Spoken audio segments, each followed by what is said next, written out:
ang nag-deliver papunta sa bahay nila Pangulong Bongbong Marcos at Speaker Martin Romualdez mag-insert o magpasok ng 100 billion worth of projects sa BICAM. Sana po ay hindi nila ako mapatay bago ko mailabas ang lahat. Ginawa ko lang ang utos sa akin, pero ngayon, handa na akong harapin ang lahat. Ginagamit ng administrasyon ang buong resources ng bansa para tumahimik ako. That he will shoot me if I will talk. Gagamitin ako bilang panakipbutas sa kanilang kampanya laban sa korupsyon. Hindi na ako mananahimik, ilalabas ko ang lahat ng katotohanan. May resibo, may ebidensya, at may pangalan. Para sa bawat Pilipino, alam ko na buo ang galit ninyo sa akin ngayon. Nauunawaan ko rin kung bakit, lalo na at malaki ang halagang nakataya. Pero bago kayo humusga, hayaan ninyong ipaliwanag ko ang buong katotohanan.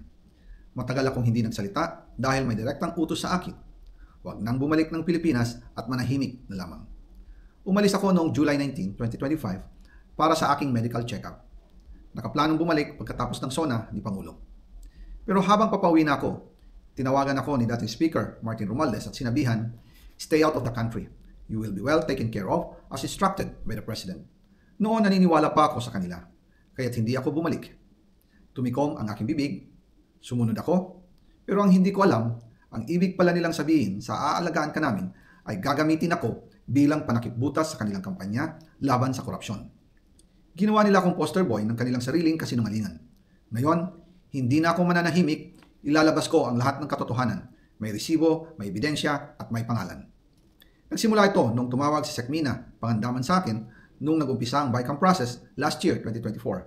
Ang sabi niya, katatapos lang ng meeting nila ni Pangulo at may instructions na mag-insert o magpasok ng 100 billion worth of projects sa BICAM.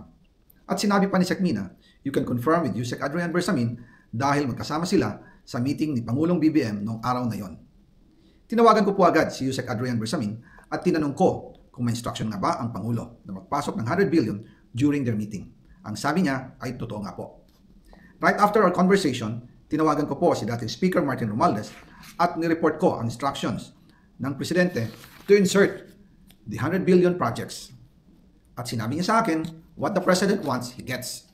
After ng ilang araw, nag-set po ng meeting si Sekmina Pangandaman at Yusek Adrian Bersamin sa amin ni dating Speaker Martin Romualdez sa Aguado Building in front of Gate 4 ng Malacanang at nandoon din po si Yusek Jojo Cadiz.